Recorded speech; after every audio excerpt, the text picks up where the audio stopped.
Ladies and gentlemen, LMPD's Chief of Police, Jacqueline Gwynn Villarroel.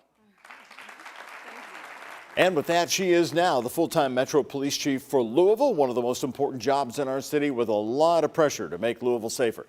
Today, Mayor Craig Greenberg announcing Jacqueline Gwynn Villarroel as the new leader of the Louisville Metro Police Department. It is an historic decision as Gwynn Villarroel becomes the first black woman to permanently lead the department. And it comes in an historic time for our Metro Police Department, facing federal oversight. Late this afternoon, she came here to WHAS11 and sat down one-on-one with the night team's Connor Steffen. In those negotiations, in those talks, are you going to urge city officials to be cautious about how much they give up? So within that process, with all of the negotiations, then we can come to the meeting of the minds. But again, the DOJ will have to hear our concerns and what we feel that is needed for Louisville. The Department of Justice investigation, just one crucial moment facing new Metro Police Chief Jacqueline Gwynn Villarroel. She says she's ready. That's just really being very forward-thinking. Looking toward other cities' experiences under a consent decree, she's talked with those in cities facing similar circumstances. And it also, too, can shape the direction in which we should take. A finalized consent decree is likely months away. Until then, Villarroel's focus is relaunching community policing efforts. You're going to be seeing more of LMPD taking the initiative to create this community policing environment, and I know the community is going to just truly embrace it. It's easier said than done for a police department the Department of Justice found routinely violated civil rights and discriminated against black people. We have always been called upon to submit to what they say, but there needs to be some submission. Bishop Dennis Lyons and his Friday Bishop's Table often act as a bridge between police and the black community. He believes community policing is crucial if done right. This is the sum. Mutual respect.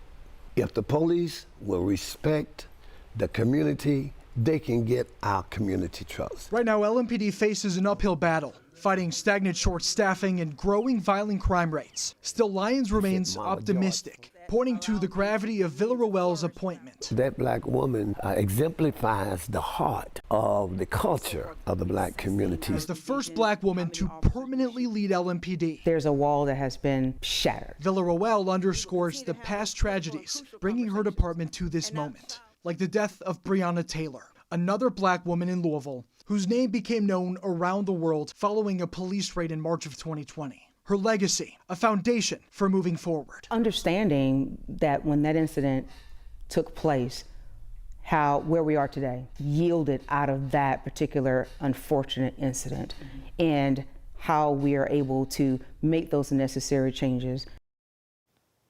Now, Gwynn Villarroel has spent more than 25 years in law enforcement, going back to 1997 when she first joined the Atlanta Police Department. She worked her way up from patrol officer to the rank of major, overseeing the Police Training Academy.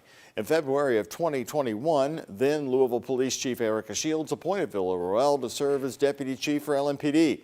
Villarroel is also an ordained pastor and founding member of the Unstoppable Praise Ministry.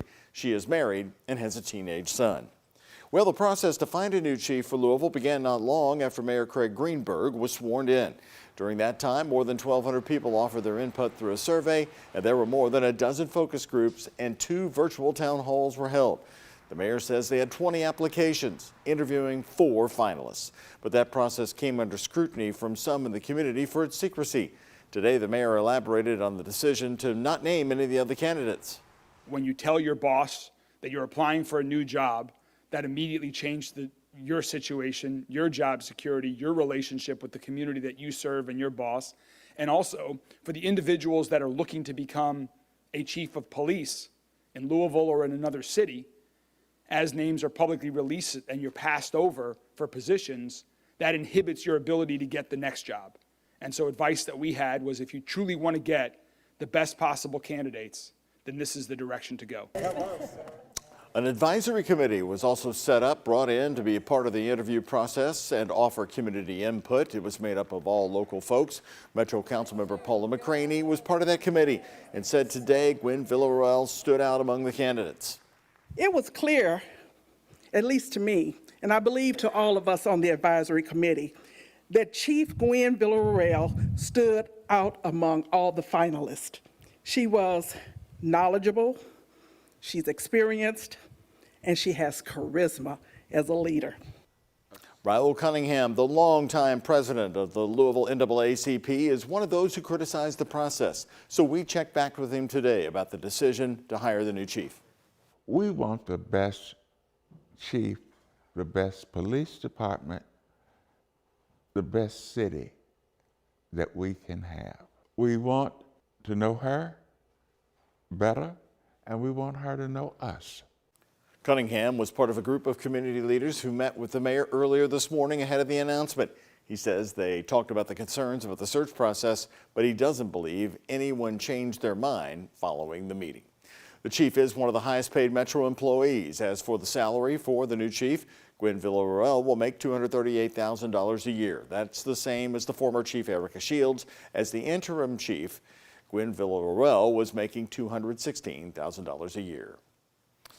More local news here from the night team. Louisville Metro Police have arrested a juvenile in connection to a deadly shooting last year in Louisville's Wyandotte neighborhood.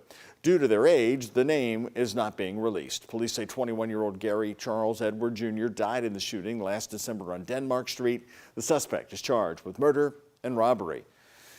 And tonight, the controversial Castleman statue took center stage before the Historic Landmark Commission today in a lengthy meeting. A judge recently ruled that the city does not need to put the statue back in Cherokee Triangle. Now the commission can decide what to put there instead. First, the city addressed some reasons the original statue cannot be reinstalled. The city's general counsel says knowing the statue would likely get vandalized again, they had to consider the ongoing cost of upkeep. As you know, the statue was graffitied several times. It was cleaned once at significant cost to the taxpayers. And every time that the statue is cleaned, it also, the cleaning itself causes potential damage and degradation of the structural integrity. In another meeting today, the Planning Commission also discussed the future of the statue. Steve Weiser of Friends of Public Art, the group fighting the removal, attended the meeting. He told us tonight he's pleased, and in the end, the Planning Commission took itself out of the decision-making. But with the city still determined not to put Castleman back, he told us their legal action will continue to try and get it back there. A celebration today in East Louisville as Baptist Health cut the ribbon on their newest facility, Baptist Health Breckenridge.